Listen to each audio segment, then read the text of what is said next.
الجامعة الأمريكية في العراق السليمانية أول جامعة خاصة غير ربحية على الطراز الأمريكي في العراق.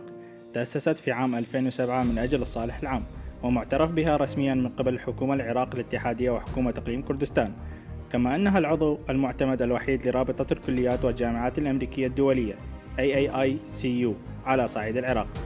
تمتلك الجامعة حرما جامعيا معاصرا يتكون من بنايات فاخرة للدراسة والشؤون الإدارية وسكن الطلاب. تمتلك أيضا أجود أنواع المختبرات العلمية المعاصرة، منها مختبر الروبوتات إلى جانب مطبعة ثلاثية الأبعاد.